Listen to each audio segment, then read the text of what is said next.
আসসালামু আলাইকুম ওয়া রাহমাতুল্লাহি ওয়া বারাকাতুহু।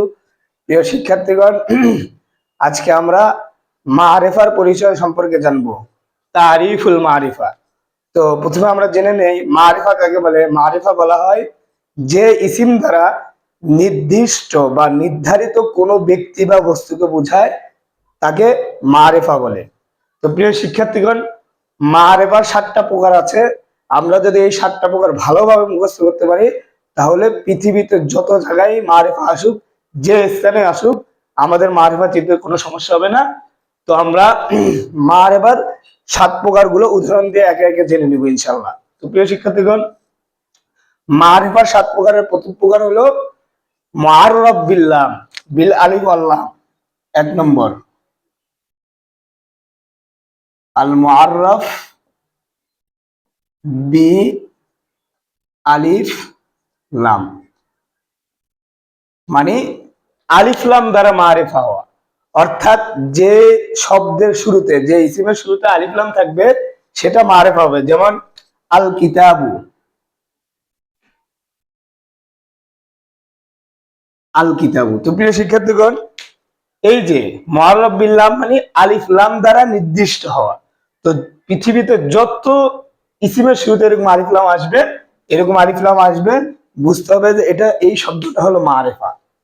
আচ্ছা, 2 নম্বর হলো আজ জমায়ের, জমির হওয়া। আজ জমায়ের, যেমন আনা, নাহনু, আংতা। তো প্রিয় শিক্ষার্থীগণ, জমির কাকে বলে? আমি জমির নিয়ে আলাদা একটা ভিডিও বানিয়েছিলাম। আপনারা যদি ধারাবাহিকভাবে আমার ক্লাসগুলো দেখে থাকেন, তাহলে বলতে পারবেন। জমির বলা হয় নামের পরিবর্তে যে ইসিমগুলো ব্যবহার হয়। বাংলায় বলে সর্বনাম। যেমন আনা মানে আমি, নাহনু মানে আমরা, আংতা মানে তুমি। তো পৃথিবীতে এরকম যত জমির আছে, হুমা, কা, কি, কুম, কুন্না, সমস্ত জমির হলো মারিফা। তো যে ইসিমের সাথে এই জমির গুলো আপনারা দেখবেন, বুঝবেন যে ওই শব্দটা মারিফা, আর স্বয়ং জমির নিজেই হলো মারিফা। 3 নম্বর হলো আল আলামু, নাম হওয়া। তো প্রিয় শিক্ষার্থীগণ, পৃথিবীতে যত মানুষ, প্রাণী, স্থানের নাম আছে, সবগুলাই হলো মারিফা। ঠিক আছে? এই মারিফার 3 নম্বর প্রকার আল আলামু, নাম হওয়া। তাহলে আমি আবারও বলতেছি, পৃথিবীতে যত ব্যক্তির নাম আছে, যত প্রাণীর নাম আছে, যত স্থানের নাম আছে, যেমন আমার নাম, স্থানের নাম ঢাকা, চট্টগ্রাম, রাজশাহী, এরপরে হলো প্রাণীর নাম, সব নাম হলো আলম। হ্যাঁ, এই সকল নাম হলো মারিফা। তো যেমন আমি লিখলাম এখানে ফাতেমা, রাশেদ, এরকম মোট কথা, যেটা নাম হিসাবে, যে ইসিমকে নাম হিসাবে ব্যবহার করা হবে, সেই ইসিমটা এই মারিফার প্রকারের মধ্যে পড়ে যাবে। 4 নম্বর হলো আসমাউল ইশারাত। আসমাউল ইশারাত। তো প্রিয় শিক্ষার্থীগণ, আসমাউল ইশারাত নিয়ে, ওই যে মাবনির 3 নম্বর কি 4 নম্বর প্রকার আসমাউল ইশারাত নিয়ে আমি বিস্তারিত আলোচনা করেছি। আপনারা ভিডিওটি দেখেছেন অবশ্য। তো যেমন আসমাউল ইশারাত হাযা, যালিকা, তিলকা, এই যে শব্দগুলো আছে, যে ইসিমগুলো ইশারা ইঙ্গিত বোঝায়, এগুলো সবগুলো হলো মারিফার প্রকার। আলাদা করে বোঝার কিছু নেই, ইসমিশারা সব শব্দ হলো মারিফা। 5 নম্বর হলো, এই প্রকার নিয়ে আমি স্বতন্ত্র একটা ভিডিও বানিয়েছি, আসমাউল মাউসুলাত।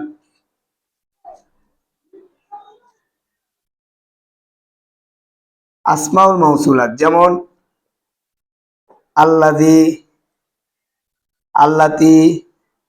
আপনারা দেখেছেন আসমাউল মাউসুলাত নিয়ে আমার স্বতন্ত্র একটা ভিডিও রয়েছে। তো আসমাউল মাউসুলাতের যে 14টা ইসিম আছে, আসমাউল ইশারাতের যে 14টা ইসিম আছে, সবগুলো মারিফা। আচ্ছা, 6 নম্বর হলো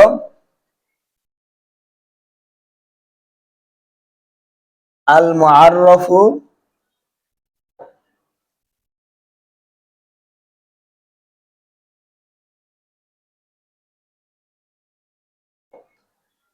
এই যে উপরে 5টা প্রকার আমি উল্লেখ করেছি, এই পাঁচটা প্রকারের, এখানে একটা শব্দ বাদ পড়েছে, পাঁচটা প্রকারের যে কোনো একটার সাথে ইজাফতের সম্পর্ক হলে মারিফা হবে। এটা হলো মারিফার 6 নম্বর প্রকার।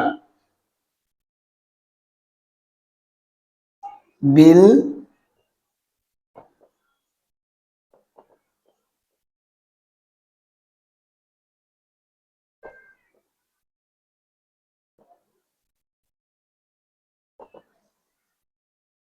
প্রিয় শিক্ষার্থীগণ, দেখেন 6 নম্বর প্রকার বলা হয় আল মুআররাফু বিল ইজাফাতিল খামসাতিল মাযকুরা, মানে এখানে যে পাঁচটা বিষয় উল্লেখ রয়েছে এই পাঁচটা বিষয়ের যে কোনো একটার সাথে যদি ইজাফাতের সম্পর্ক থাকে, মুজাফ মুজাফুন ইলাই নিয়ে আমি একটা পূর্বে ভিডিও বানিয়েছি, আপনারা যদি জেনে থাকেন ক্লাসটা দেখে থাকেন তাহলে মুজাফ মুজাফুন ইলাই নিয়ে কোনো সন্দেহ থাকার কথা না।